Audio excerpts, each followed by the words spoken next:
By late 1942, the air war over North Africa had established a very clear hierarchy. At the very top of that hierarchy were the veteran pilots of the German Luftwaffe. These men were not rookies fresh out of flight school. The German training system produced what they called Experten. These were seasoned pilots who had flown hundreds of combat sorties over France, Britain, and the vast expanses of the Soviet Union. They operated the Messerschmitt Bf 109. They knew its exact turn rate, they knew its stall speed, and they knew exactly how much structural punishment it could take. More importantly, they possessed a profound, almost institutional confidence in their own tactical superiority over the Allied forces. One of their most effective and psychologically intimidating tactics was the head-on pass. It is exactly what it sounds like. Two aircraft flying directly at one another at a combined closing speed approaching 600 miles per hour. It was a strict test of nerve, a psychological weapon as much as a physical one. The unwritten rule of this maneuver is simple. The first pilot to lose his nerve and pull back on the stick to break away instantly exposes the unarmored belly of his aircraft to the enemy's guns. The German veterans, with thousands of hours in the cockpit, rarely flinched. They relied heavily on the inexperience of new pilots to break early, presenting a large, easy target. Then, the United States Army Air Forces entered the North African theater in force, and they brought a machine that completely defied conventional European aircraft design. The Lockheed P-38 Lightning. To a German pilot trained to instantly recognize the sleek, single-engine profiles of British Spitfires and Hurricanes, the P-38 was an absolute anomaly. It featured a unique twin-boom design, a massive wingspan, and two large Allison V-12 engines.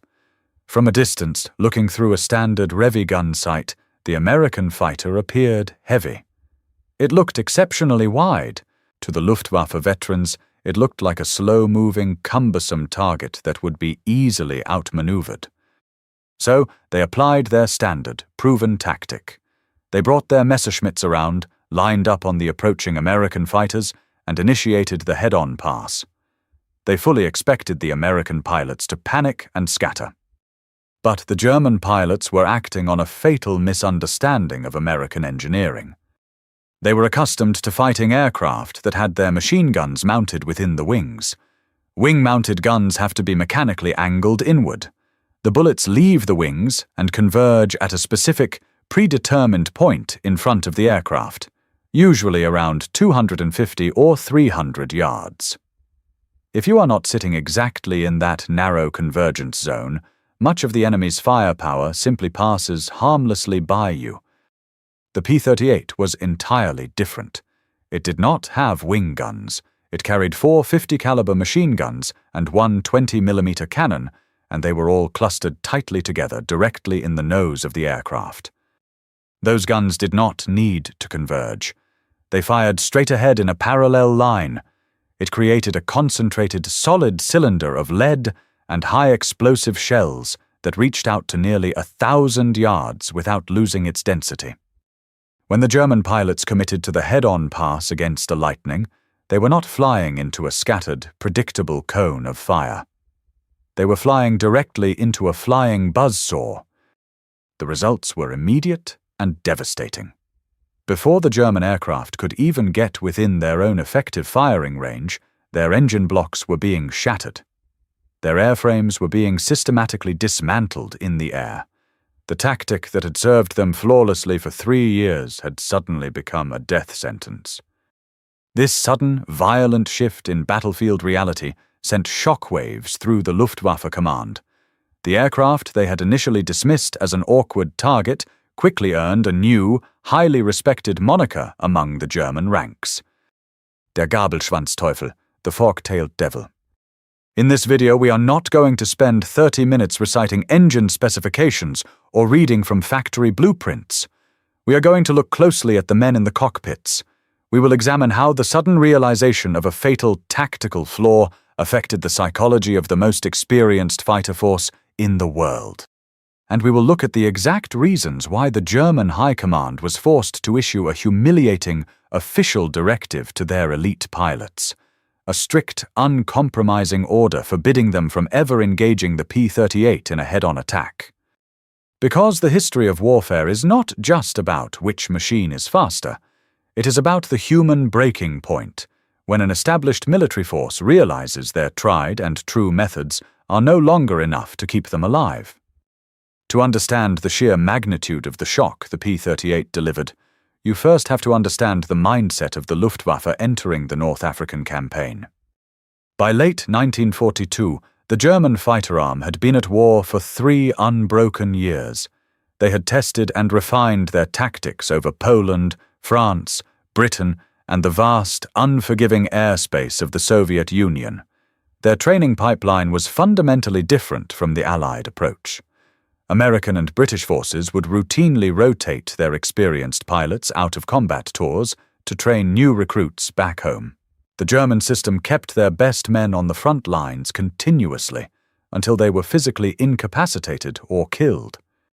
This created a core group of elite pilots known as the Expert 10. These men possessed dozens, sometimes hundreds, of confirmed aerial victories.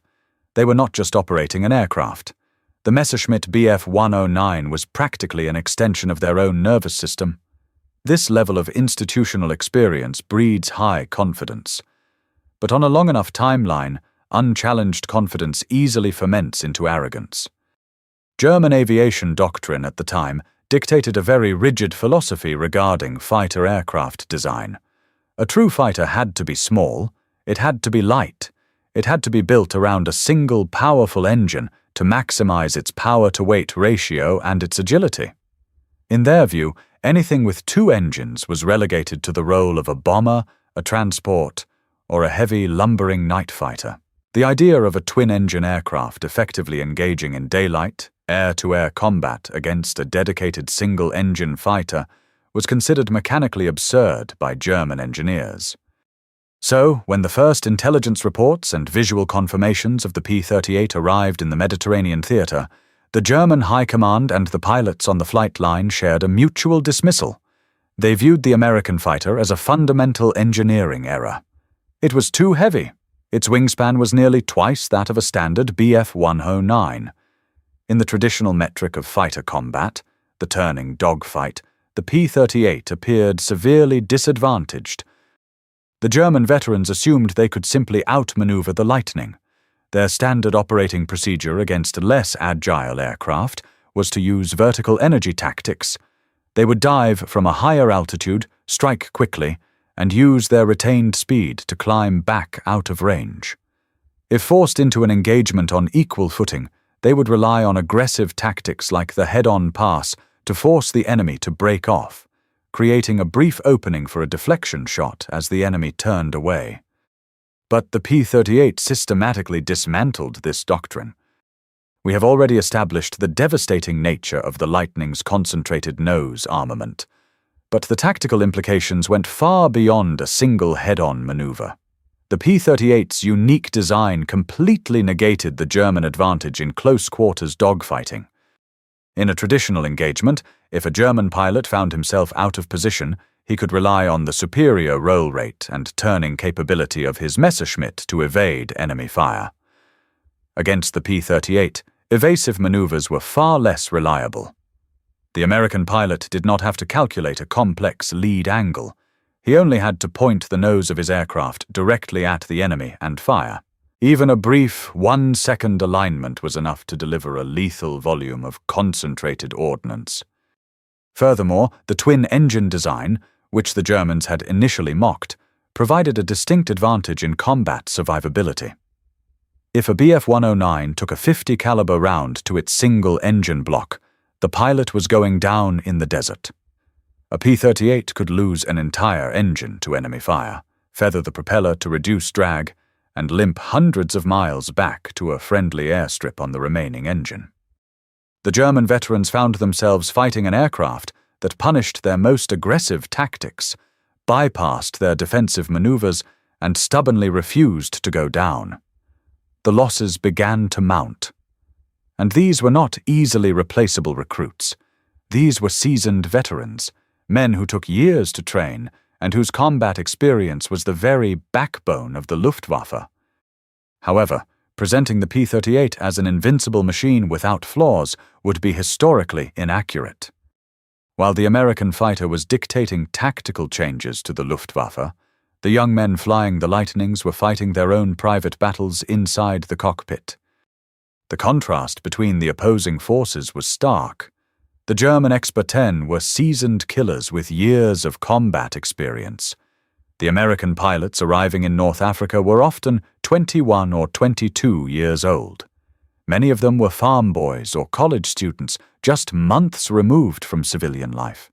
They were handed the keys to a highly complex, twin-engine fighter and asked to engage the most lethal air force on the planet. And the Lightning was not a forgiving aircraft to fly. The cockpit design, while offering excellent visibility, was notorious for its poor climate control. In the freezing altitudes above the Mediterranean, the early heating systems were severely inadequate. American pilots frequently suffered from frostbite.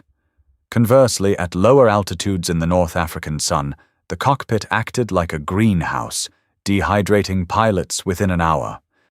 Furthermore, the very design that made the P-38 so distinct also made it incredibly dangerous in an emergency. If an American pilot took severe damage and needed to bail out, he faced a terrifying physical obstacle. In a standard single-engine fighter, a pilot could roll the aircraft inverted and simply drop out of the canopy. In the P-38, the pilot sat directly in front of the horizontal stabilizer that connected the two tail booms. If a pilot bailed out normally, the slipstream would frequently throw his body directly into that heavy metal tail section at hundreds of miles per hour. It was a fatal impact. To survive a bailout, American pilots had to be trained to crawl out onto the wing while the aircraft was plummeting, hold on against the violent wind shear, and physically hurl themselves off the trailing edge to clear the tail. The young American pilots were not fearless supermen operating a flawless machine. They were acutely aware of their own vulnerability. But they operated with a profound understanding that the massive firepower sitting right between their feet gave them the one tool they needed to force the veterans of the Luftwaffe to back down. The realization that their established doctrine was failing cost them dearly in the skies over Tunisia and the Mediterranean. Uncovering these specific tactical shifts requires digging past the standard historical summaries. It means analyzing after-action reports, unit histories, and the personal tactical diaries of the men who flew these missions. If you appreciate this level of detailed, objective historical analysis, please consider taking a brief moment to like this video. It is a small action, but it directly supports the time and research required to bring these specific realities of the Second World War to light. Thank you for your support. Now, let us return to the strategic crisis unfolding within the German fighter squadrons, and look at the specific moment when this tactical disadvantage claimed one of their top aces. To understand how deeply this tactical failure eroded the morale of the German squadrons, we must examine a specific casualty. Not a generic statistic on a casualty report, but the loss of a seasoned combat leader. Hauptmann Franz Schiess. By September of 1943, Schiess was a highly established fighter ace. He held 67 confirmed aerial victories. He flew with Jagdgeschwader 53, a highly decorated fighter wing known as the Ace of Spades. He had survived the brutal, freezing conditions of the Russian front. He had survived the relentless attrition of the North African Desert War. He had been awarded the Knight's Cross of the Iron Cross. Men like Schiess were the operational foundation of the Luftwaffe. They were the combat leaders who held the squadrons together and taught the new replacements how to survive. On September 6, 1943, Schiess led a sortie over the Gulf of Naples. The objective was to intercept a formation of American bombers. Those bombers were heavily escorted by Lockheed P-38 Lightnings. During the ensuing engagement, Schiess encountered the American twin-engine fighters. Despite his years of continuous combat experience and his complete mastery of the Messerschmitt Bf 109, the encounter was brief and fatal. Schiess's aircraft was severely damaged by a P-38. His fighter went down over the Mediterranean Sea. Neither his aircraft nor his remains were ever recovered. The loss of a squadron commander with 67 victories created a profound psychological shockwave throughout the German bases in Italy and southern Europe. When a new, inexperienced replacement pilot is shot down, unit commanders attribute it to a lack of skill or poor situational awareness. It is expected in war, but when a Knight's Cross recipient is defeated in a standard engagement, it forces the entire chain of command to question their equipment and their fundamental doctrine. For the younger German pilots sharing the airfield, the logic was grim and inescapable. If a man of Schiess's caliber could not outmaneuver or survive an engagement with the American twin-engine fighter, a 20-year-old replacement pilot with only 50 hours of flight time had almost no chance at all. This specific period marks a distinct shift in the vocabulary of the German fighter units. The term der Gabelschwanz-Teufel, the fork-tailed devil, stopped being used as a casual observation of the aircraft's unusual shape. It transitioned into a term of genuine operational apprehension. It became an acknowledgement of a lethal threat that their current tactics could not neutralize. This psychological shift was not invisible to the opposing forces. The American pilots flying the Lightnings, particularly the veterans of the 1st, 14th, and 82nd Fighter Groups, began to document a noticeable change in enemy behavior. During the early months of the North African campaign, German pilots would aggressively force head-on engagements, confident they could scatter the American formations. But by the latter half of 1943, American after-action reports began to note a stark difference in Luftwaffe aggression. German formations began breaking off early. They actively refused to commit to frontal attacks. Unless the German pilots held a significant altitude advantage, allowing them to dive, fire, and immediately extend away, they would frequently choose to disengage entirely. The American pilots realized they had achieved something far more valuable than just a mechanical advantage in speed or firepower. They had broken the aggressive spirit of the opposing fighter force. The presence of the P-38 was actively dictating the terms of engagement. It was forcing the Luftwaffe to fight on American terms or forcing them to surrender the airspace without a fight. This widespread reluctance to engage the P-38 on equal footing did not remain a localized issue among frontline pilots. The casualty reports, the loss of irreplaceable aces, and the alarming shift in tactical momentum eventually reached the desks of the German High Command in Berlin. And it forced the Luftwaffe leadership to make a decision that directly contradicted years of German military pride. To fully grasp why the German High Command was forced into this humiliating concession, we have to look beyond individual dogfights. We have to look at the strategic nightmare unfolding across the Mediterranean Sea. For the German generals in Berlin, the air war was not a sporting event. It was a mathematical equation of logistics. General Erwin Rommel's Afrika Korps, and later the German forces defending Italy, required massive amounts of supplies. Ammunition, fuel, and replacement troops had to be ferried across the Mediterranean from Europe. To accomplish this, the Luftwaffe relied on fleets of slow, heavy transport aircraft, primarily the Junkers Ju-52. These transport fleets were the lifeblood of the German army in the south, and the P-38 Lightning was specifically designed to sever that artery. Because of its twin-engine configuration and massive fuel capacity, the P-38 possessed an exceptional operational range. It could loiter over the Mediterranean shipping lanes for hours. When American Lightning squadrons intercepted a German transport fleet, the results were apocalyptic. The German fighter escorts, flying the Bf-109s, were now trapped in a tactical paradox. Their primary mission was to protect the slow transports, but to protect the transports, they had to engage the Lightnings.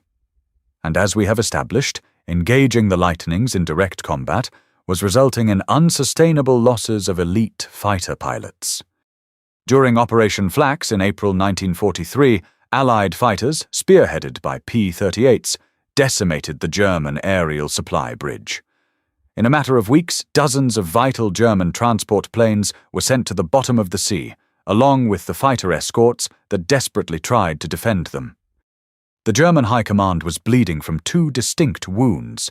They were losing the logistical lifeline required to hold the southern front, and they were simultaneously losing the veteran fighter pilots needed to defend their own airspace back in Europe. This strategic collapse is the essential context behind the orders coming out of Berlin. The casualty reports from the Mediterranean theater did not stay localized at the squadron level. They systematically made their way up the chain of command. Eventually, they crossed the desk of the Luftwaffe High Command in Berlin. Specifically, they reached the office of the General of the Fighter Arm, Adolf Galland. Galland was a pragmatist, an accomplished ace himself, and a brilliant tactician. He understood the grim strategic mathematics of a protracted air war. The German war machine simply could not replace highly trained fighter pilots at the same rate the United States could produce them. Every time an experienced German pilot was lost in a head-on engagement with a P-38, it permanently degraded the combat effectiveness of an entire squadron. The High Command analyzed the after-action reports and identified the fatal pattern. The traditional German tactic of forcing a frontal engagement was resulting in catastrophic, unacceptable losses against the Lightning's concentrated nose armament. Now, military aviation enthusiasts might question the idea of an official ban. Some might look for a political decree, stamped in red ink by Adolf Hitler or Hermann Göring, outlawing combat with the American fighters. But military command at the tactical level does not operate through political decrees. It operates through tactical directives and standard operating procedures. In the rigid, highly disciplined structure of the German military, a tactical directive issued from the fighter command is not a casual suggestion. It is an absolute mandate. When the High Command analyzes combat data and explicitly writes into the combat manuals that a specific maneuver is suicidal and a waste of vital Reich assets, that constitutes a strict operational ban. If a German pilot actively ignored this directive, forced a head-on pass with a P-38, and somehow survived, he would not be commended for his bravery. He would face severe disciplinary action, and likely a court-martial, for gross insubordination and the reckless endangerment of military property. On the front lines, a directive written in the blood of their own commanders is the ultimate ban. The orders sent down to the fighter wings across Europe and North Africa were unequivocal. Luftwaffe pilots were explicitly forbidden from initiating or accepting head-on engagements with the Lockheed P-38 Lightning. The new tactical doctrine instructed pilots to avoid the frontal arc of the American fighter entirely. If a P-38 turned to face them, the German pilots were ordered to break off the attack immediately. They were instructed to rely solely on the superior roll rate of their Focke-Wulf 190s or the climb capabilities of their Bf 109s to evade the Americans' line of sight. They were only permitted to engage the Lightnings if they held a distinct altitude advantage, allowing them to dive from above and attack the vulnerable flanks or the rear of the twin-boom aircraft. From a purely strategic standpoint, this directive was a logical, necessary measure to preserve the lives of their remaining veteran pilots. But from a psychological standpoint, it was a devastating blow to the institutional pride of the Luftwaffe. For 3 years, the German fighter force had operated on the principle of absolute tactical aggression. They dictated the terms of combat. They forced the enemy to react to them. Now, for the very first time, they were being forced to officially write a concession into their own combat manuals. The High Command was openly admitting that their aircraft, their established tactics, and their best pilots were fundamentally outmatched in a direct, frontal confrontation. The order to avoid the P-38 was not an act of cowardice. It was a cold, calculated attempt to adapt to a shifting technological reality. But it marked a definitive turning point in the air war. The undisputed hunters of the European sky had officially acknowledged that they were now forced to yield the right-of-way to the fork-tailed devil. The tactical directive issued by the Luftwaffe High Command did not reverse the course of the war for Germany. It merely managed the inevitable attrition of their fighter forces. The Lockheed P-38, Lightning continued its deployment across all theaters of the Second World War. Later variants, such as the P-38J and L models, would arrive in the European theater with upgraded intercoolers and improved high-altitude performance. These improvements would further solidify Allied air superiority over the continent, relentlessly driving the Luftwaffe back towards their own borders. But the true legacy of the Lightning, particularly during those crucial early months over North Africa and the Mediterranean, was not simply measured by the tonnage of enemy aircraft destroyed. It was measured by the fundamental psychological and doctrinal shift it forced upon a deeply entrenched enemy. It proved a harsh reality of industrial warfare. No amount of individual pilot skill, no number of medals, and no amount of institutional pride can overcome a fundamental obsolescence in tactics and technology. The veteran German pilots who fell from the sky during this violent transition period paid the ultimate price for that lesson. Their rigid adherence to the tactics of the past cost them their future. More than 8 decades have passed since those engagements. The men who flew these specific combat missions and the millions of men who fought on the ground beneath them are now largely gone. The massive global machinery of the Second World War has been dismantled and relegated to museums. But the true history of this conflict does not exist strictly in military archives, combat manuals, or the pages of academic textbooks. It exists in the memories passed down to the next generation. Many of you watching this video have a direct, blood connection to that era. You had fathers, uncles, and grandfathers who served in uniform. You heard their stories around the family dinner table. You heard the unvarnished, grounded realities of the war that rarely made it into the official after-action reports. You heard about the grueling reality of a rationing line. You heard about the agonizing days spent waiting for a telegram. Or perhaps you heard first-hand accounts of the distinct, heavy hum of twin Allison engines passing overhead. These personal, oral histories are vital records of the human experience. And right now, they are at a critical point. If these stories are not spoken, written down, and shared, they will be permanently lost to time. I strongly encourage you to take a moment and share those stories in the comment section below. Record the memories of the veterans in your family. Share the quiet, personal details of the war that they entrusted to you. Let us ensure that their specific, human experiences during that monumental chapter of history are preserved, documented, and respected by the generations that follow. Thank you for your time, and thank you for helping to keep these essential pieces of history alive.